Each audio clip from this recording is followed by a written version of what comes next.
Cement grey ഷെയ്ഡിലുള്ള ഡോള silk ഫാബ്രിക്കിൽ ഇങ്ങനെ ഒരു ഓഫ് വൈറ്റ് ഷെയ്ഡിലുള്ള ത്രെഡ് വെച്ചിട്ടുള്ള ഈ ഒരു പാറ്റേണിലുള്ള എംബ്രോയിഡറി ഓൾ ഓവർ വന്നിട്ട് അതിൻ്റെ കൂട്ടത്തിൽ ബാത്തിക് പ്രിന്റ് ചെയ്തിരിക്കുന്ന സാൻഡൂൺ ബോട്ടവും ബാത്തിക് പ്രിന്റ് ചെയ്തിരിക്കുന്ന ഷിഫോൺ ദുപ്പട്ടയും പെയർ ചെയ്തിരിക്കുന്ന 1895 റേഞ്ചിലുള്ള ഒരു സിംഗിൾ പീസ് സൽവാറാണ് ഇന്നത്തെ വീഡിയോയിൽ നമ്മൾ കാണാനായിട്ട് പോകുന്നത്.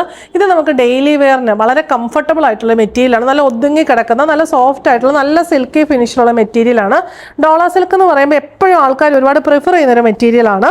എന്നിട്ട് അതിനകത്ത് ഫുൾ ഈ ഒരു പാറ്റേൺ ഒരു ഡയഗണൽ പാറ്റേണിലുള്ള എംബ്രോയിഡറിയാണ് ഓൾ ഓവർ. ഈ സെയിം എംബ്രോയിഡറി തന്നെ ഫ്രണ്ടിൽ വരുന്നത്. ബാക്ക് സൈഡ് പ്ലെയിൻ ആണ് വരുന്നത്.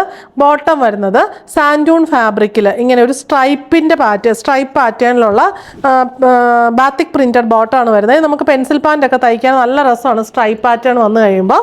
ദുപ്പട്ട വന്നിരിക്കുന്നത് ഷിഫോൺ ഫാബ്രിക്കിൽ ഈ സെയിം സിമെന്റ് ഗ്രേ ഷെയ്ഡിൽ തന്നെ ഇങ്ങനെ സൈഡ്സിൽ സ്ട്രൈപ്പ് പാറ്റേൺ മിഡിൽ പോർഷനിൽ സ്ട്രൈപ്പ് പാറ്റേൺ ഇങ്ങനെ വന്നിരിക്കുന്നു. പിന്നെ എൻഡിലേക്ക് വരുമ്പോൾ ബാത്തിക് പ്രിന്റ്, സൈഡ്സിൽ ബോർഡർ ആയിട്ടും ബാത്തിക് പ്രിന്റ് ആണ് വന്നിരിക്കുന്നത്. ടാസിൽസും വന്നിട്ടുണ്ട്. ഇങ്ങനെയാണ് ഇതിൻ്റെ ഒരു ദുപ്പട്ടയുടെ ഒരു ഔട്ട്ലുക്ക് വരുന്നത്. നല്ല കംഫർട്ടബിൾ ആയിട്ടുള്ള നല്ല ലൈറ്റ് വെയ്റ്റ് ആയിട്ടുള്ള പ്യുവർ ഷിഫോൺ ദുപ്പട്ടയാണ്. ഇങ്ങനെ ബാത്തിക് പ്രിൻറ്റിൻ്റെ സ്ട്രൈപ്സ്, ബോർഡർ, പിന്നെ എൻ ബോർഡർ, ടാസിൽസ് ഇത്രയുമാണ് വന്നിരിക്കുന്നത്. റേറ്റ് വരുന്നത് 1895.